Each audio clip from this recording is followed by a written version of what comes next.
بيبدأ الفيلم بمجموعة من الناس يلي بيكونوا عم يصيفوا على شاطئ البحر ومستمتعين بوقتهم، وفجأة بيطلعوا كلهم على البحر بنظرة خوف وتفاجؤ، وبيكون في موجات عالية كتير، وبيبلش البحر يغمر كل شي، والناس بتخاف وبتصير تهرب. وبيكون قبل 3 دقايق من حصول التسونامي في شخصين عم ينقلوا تمساح عملاق وله سجل إجرامي كبير، وبيكونوا عم ينقلوه لمقر شركة تشاوو، وبيكون المسؤول عن عملية النقل هي جيانغ. وهن ماشيين بالسيارة فجأة بيلاقوا مجموعة من الناس معترضين الطريق، وبيكونوا واقفين ومحتجين على شركة تشاوو لأنها عم تجبرهم يبيعوا أراضيهم وبيوتهم لحساب الشركة. وهذا الشيء بيكون لأنه الشركة بتكون بدها تحول المدينة لمنتجع سياحي كبير، وبتكون هيوم بنته لجيانغ هي القائدة تبع هي الاحتجاجات، فبيعصب عليها أبوها وبيحاول يسحبها من إيدها. وفجأة وهن عم يتخانقوا بيلاقوا تسونامي عم يقرب منهم، وبيحاولوا يهربوا بسرعة بس للأسف ما بيلحقوا. وأول ما بيصحى جيانغ بيصير يدور على بنته بكل مكان مشان يطمن عليها، وسواق السيارة بيكون اكتشف إنه قفص التمساح انفتح والتمساح هرب، وبيخبر جيانغ بهالشي بس ما بيعطي الموضوع أي أهمية، وبيضل عم يدور على بنته لحد ما يلاقيها. وبيكون في شخص ماسك بجيانغ وعم يخانقه لأنه من شركة تشاوو يلي بتكون المسؤولة إنها تشغل الإنذارات لحدوث الفيضان. بس فجأة بيهجم التمساح وبياكل واحد من الموجودين، وكلهم بينصدموا وبيخافوا كتير من يلي شافوه. فبيقلن جيانغ إنه الكل يثبت وما يتحركوا أبداً مشان التمساح ما ينتبه لهم. وبالفعل التمساح بيمر وما بينتبه لهم أبداً، بس بعد ثواني السواق بيعمل حركة بالحديدة وبتطلع صوت، هذا الشيء اللي بيخلي التمساح ينتبه له وبيرجع لعنده وبيقتله. فكلهم بيخافوا وبيصيروا يحاولوا يهربوا بسرعة، وبيفوتوا على السوبر ماركت القريب منهم مشان يتخبوا منه، وكلهم بيسكروا باب السوبر ماركت، بس التمساح بيكون مصمم إنه يدخل لعندهم، بس بيقدروا بالأخير إنه يضربوه ويقفلوا الباب منيح.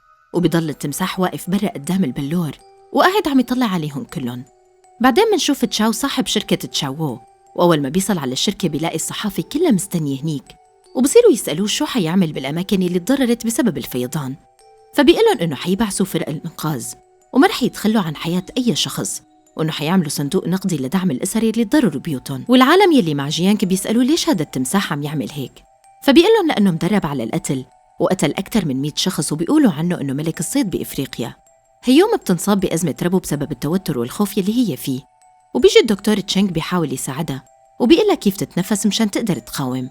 وفجأة بيلاقوا الإزاز يلي حاميهم من التمساح بلش ينكسر، فبينزل واحد منهم لتحت المي ليعرف شو السبب، وبينصدم وبيرتعب كتير لما بيلاقي التمساح بوشه، وبيعرفوا إنه السبب بهذا الشيء هو التمساح. فبيقلن الدكتور إنه هو عيادته بالطابق يلي فوق وإنه لازم يطلعوا بسرعة قبل ما يهجم عليهم التمساح، بس للأسف ما بيقدروا يطلعوا لأنه الباب تبع الطابق الثاني بيكون مقفول والمفتاح ضاع منهم بسبب الفيضان.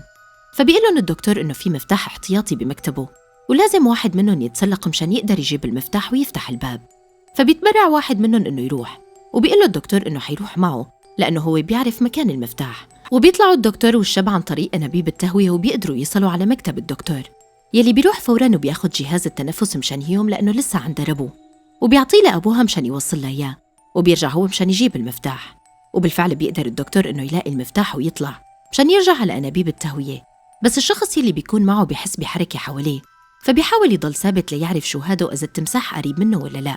بس فجأة بيهجم عليه التمساح وبياكله، وبيقدر يلحق الدكتور وكمان بيهجم عليه وبيسحبه. وبصير التمساح يحاول يدخل عن طريق فتحات التهوية مشان يهجم على شخص تاني، بس بيقدر جيانغ إنه يهرب منه ويرجع لعند الجماعة يلي بالسوبر ماركت، وبخبر زوجة الدكتور إنه زوجها مات فبتنهار وبتصير تبكي كتير وبيعطيها الخاتم تبعه. وبهذا الوقت بيعرف تشاو إنه التمساح هرب وأكيد قضى على عدد كبير من المتظاهرين، فبيرد تشاو بسخرية وبيقلها إنه الناس فقراء وأغبياء لأنه ما رضيوا يبيعوا بيوتهم ووقفوا بوش الشركة. وجيانغ والجماعة يلي معه بيشوفوا برا في فرق إنقاذ، فبصيروا يخبطوا على البلور ويحاولوا ينادولهم ليشوفوهم وينقذوهم. بس فريق الإنقاذ لما بيشوفوا المحلات مدمرة بيقرروا إنه يسرقوها قبل، وواحد منهم بينتبه لجيانغ يلي معه، فبينزل ليشوفهم هن بيصيروا يحاولوا ينبهوه إنه في تمساح بالمي، بس هو ما بيفهم عليهم وبيهجم عليه التمساح وبيقتله، وبيهجم على باقي الفريق الموجود على المركب وبيقتلهم كلهم. وبعدين بيحمل المركب وبيرميه على المحل، وبيقدر يكسر الإزاز ويوصل لجيانغ يلي معه. بس هن بيطلعوا من المحل فوراً إلا زوجة الدكتور يلي بتقرر إنه تبقى مع التمساح مشان يقتلها لأنها مو قدرانة إنه تعيش بدون زوجها، ومشان تلهي التمساح وتعطيهم فرصة لأنه يهربوا. جيانغ والباقيين بيكونوا زعلانين كتير وبيقدروا التضحية يلي عملتها مشانهم. بعدين بيشوفوا طائرة إنقاذ عم تحوم بالمكان، فبيطلعوا على مبنى عالي وبيصيروا يشاوروا لها ومشان ينتبه لهم فريق الإنقاذ، وبالفعل بيشوفوهم وهن بينبسطوا إنه بالأخير في حدا رح ينقذهم. بس بهذا الوقت بيجي أوامر لفريق الإنقاذ من تشاو يلي بيقلن يرجعوا فوراً وما ينقذوا حدا، وطبعاً هن ما بيعجبهم هذا الحكي وبيكونوا عم يفكروا إنه يعترضوا. وبعدها بيلاقوا إنه منسوب المي عم يزيد، فبيقرروا إنه يطلعوا على مبنى أعلى مشان يتفادوا هذا الشيء وينجوا من التمساح. وبيربطوا حجر بالحبل وبيرموه على المبنى الثاني، وبيمرق أول واحد جيانغ وبيقدر يصل وبيربط الحبل بشكل أقوى مشان يعبروا باقي أفراد المجموعة. وبعده بتعبر البنت وبتكون خايفة كتير لأنه بيكون التمساح تحتها وناطر أي حدا يوقع بالمي مشان يفترسه. بس واحد منهم بيقرر يتغابى وبينزل فوراً على الحبل وبيحاول يعبر، بس الحبل ما بيقدر يحمله هو وهيوم، فبيوقعوا بالمي. وأول ما بينزل بالمي هذا الشخص بيلتهمه التمساح، بس هيوم بتكون لسه متعلقة بالحبل وبيقدروا يسحبوها وبتعبر للجنب الثاني. وبيقول صاحب المحل لابنه كيم إنه يمرق هو بالأول، بس بيكون ابنه واضح عليه إنه عنده مشكلة ذهنية وبيتصرف مثل الطفل وبيكون خايف كتير وبيصير يبكي.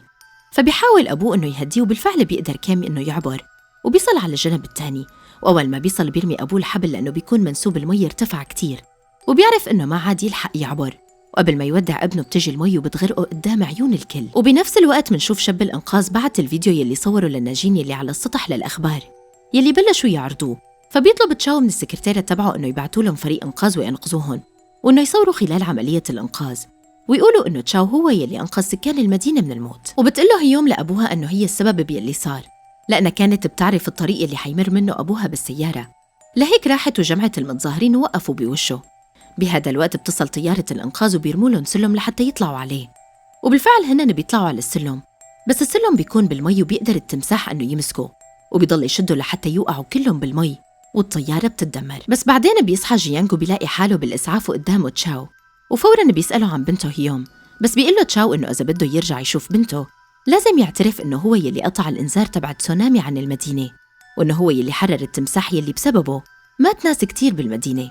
وبيتركه ليفكر بالموضوع وبيروح. وتاني يوم بيكون في مؤتمر شعبي ضخم لتشاو على إنه هو البطل اللي أنقذ المدينة من التسونامي، وهو زاد على هالشي وعمل حاله بطل أكتر على إنه قدر يمسك التمساح كمان، وبيخلي جيانغ يطلع ويقول إنه هو السبب باللي صار. جيانغ بيضل عم يسيره لحد ما يصل للميكروفون وبيعترف بالحقيقة كلها، وإنه تشاو هو يلي عطل أجهزة الإنذار وهو يلي جاب التمساح وكمان خطف بنته وعم يهدده فيها. ومشان يثبت حكيه بيذيع تسجيل تشاو يلي معه وبيطلع إنه هو مسجل له كل حكيه، فبينصدم تشاو كتير لما بيعرف إنه ما عاد في حل وإنه رح ينحبس، فبيقرر يحرر التمساح على كل السكان مشان ينتقم منهم. وبيروح لعنده جيانغ وبيسأله عن بنته، بس هو بيخبره إنه ما لقوا أي ناجين غيره، فبينهار جيانغ وبيزعل كتير على بنته. بس فجأة بيتذكر الساعة يلي بإيد كام وإنه بيقدر يصله عن طريق الGPS، وبالفعل بيقدر يصله وبيلاقيه هو وبنته عايشين ومحبوسين، وبيلاقي إصابات كام شديدة، فبيحاولوا يحملوه مشان ياخدوه فوراً على الإسعاف. بس فجأة بيلاقوا إنه التمساح دخل لعندهم، فبيتخبوا فوراً وبيقولن جيانغ إنه ما يطلعوا أي صوت ولا يتحركوا. ولما بيتأكدوا إنه التمساح نام بيحاولوا يطلعوا بهدوء، بس التمساح بيطلع صاحي لسه وبيحاول يهجم عليهم، فبيحاولوا يتخبوا منه ورا المواسير مشان ما يقدر يصلهم التمساح. بس هو بيقدر يكسر المواسير، وبقرر جيانغ إنه يشتت انتباهه ويطلع فوراً، وبيخلي التمساح يلحقه مشان تقدر بنته وكام إنه يهربوا. وبعد محاولات من جيانغ إنه يتفادى التمساح بيقدر التمساح إنه يهاجمه وبيقطع له إيده. ولما بتشوف هيوم إنه أبوها هيك صار فيه بتقرر ترجع وبتهجم على التمساح، وبتقدر تقتله بالحديدة يلي كانت معه، وبتقدر تنقذ أبوها منه. ومنشوفن بعدها إنه رجعوا لحياتهم الطبيعية، وجيانغ أخذ كيم معه ليعتني فيه مثل ما أبوه وصاه قبل ما يموت. ولهون بتخلص قصة الفيلم، وإذا عجبكن لا تنسوني من اللايك واشتركوا بالقناة وفعلوا زر الجرس ليصلكم كل جديد.